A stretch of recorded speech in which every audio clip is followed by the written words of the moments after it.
Serialization of the Zany Time Travels of Warble McGorkle, Chapter 7 of 61.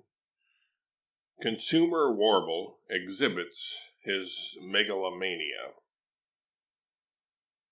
Warble calls Ward Robespierre his image consultant, chief of staff, and right-hand man. Robespierre, this is your meal ticket. Call up the rest of my people. I want all of you to meet me here at my villa, pronto. But, Ward begins to object. He's about to take his daughter Rhonda to her school team's soccer game, something he had solemnly promised her months before, which obligation he had informed Warble about well in advance. No buts about it, Robespierre, Warble barks. Get your donkey over here or you'll be like a clay vase in a potter's bake oven. What? Ward replies, confused, as he often is when talking to his boss. Fired! Warble fires back. Fired! F-I-R-E-D. Fired! Warming up to the task, Warble is mad enough now to swallow a horned toad backwards. If he had a conventional phone, he would slam down the receiver, perhaps breaking off one of the hardened plastic prongs that hold the transmitter on the cradle when the phone is at rest. But since it's a cell phone, Warble simply throws his head back and lets loose with a primordial scream, somewhat akin to LeBron James after an in-your-face monster dunk. It's hard to get good help nowadays.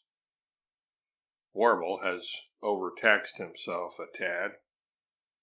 He takes a few deep breaths, presenting a tolerably reasonable facsimile of a man breathing along with his wife at a Lamaze class. Finally getting a grip on himself, but not yet willing to let go of his anger without another denunciation, Warble adds, I've stuffed the gullets of sluggards too long.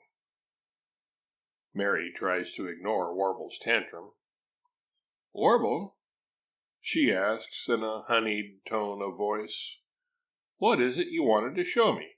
I'm right in the middle of baking some apple pies. Forget the dad-burned pies, Mary, Warble says, dismissively waving his hand. But speaking of pies, call up Papa Murphy's and have them deliver a bunch of pizza pies and a few cases of Jolt Cola. Why, are we going to watch a Packers game on TV tonight? Mary wonders.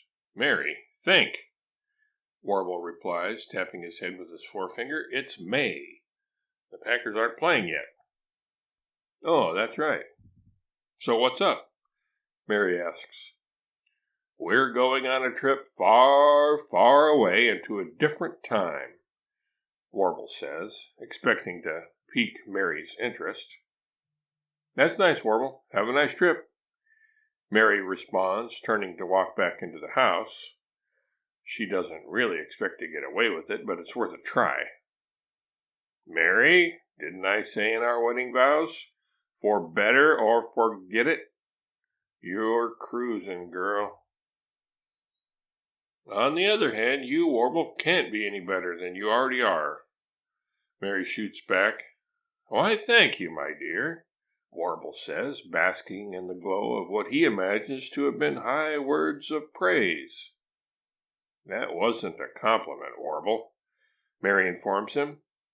I am simply resigned to that state of affairs. It would be easier to plan an obstruction to a sunrise or a hurricane than to change that situation. Warble sighs, losing his patience. Mary, quit kidding around. I want you to go with us, he says, changing to a cajoling tone. Come on, it'll be fun. Plus, the photo ops will be much more effective if you're there by my side, gazing up at me in wonder and unmasked admiration as I perform my marvelous deeds to save humanity. Marvelous deeds, Comfy and Albert say in unison. As Warble turns around and gives them a dirty look, Mary, standing behind him, looks at the two workmates, shakes her head, and rolls her eyes. See the cross I have to bear is the message she's trying to convey to them. They get the picture. Yes, marvelous deeds, Warble hotly contends. I've got plans for the Rodnap that are orders of magnitude better than your lame ideas. Seeing Elvis in 1956 indeed, Warble mocks. That's the sort of thinking you plan to get when you leave the thinking and planning to a stuffed shirt, pencil pusher, and a grease monkey. Mary tries to defuse the situation by changing the subject.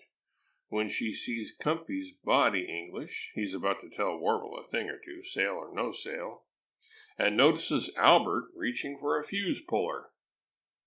Why don't you just Photoshop me into those photo ops, Warble? She asks. No one will know any different. You can tell me all about it when you get back, and it will be just like I was there. No, Mary, and that's final, Warble growls, unconsciously stomping his foot on the ground. Go in the house, turn off the oven, and call Papa Murphy's. Can't I stay and finish my baking? Mary wheedles.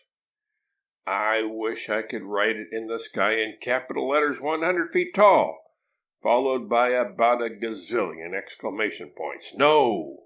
No! No! Etc. is Warble's response to that.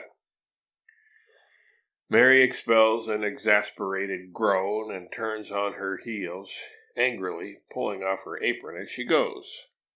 Photoshop photo ops. Who ever heard of such nonsense? Warble grumbles under his breath. I can't imagine how Mary has sunk to such depths of depravity and crevices of corruption, trying to fool my constituents and the consumers that way. Just then, the trio standing in the backyard hear a convoy of vehicles pull into the McGorkle's driveway.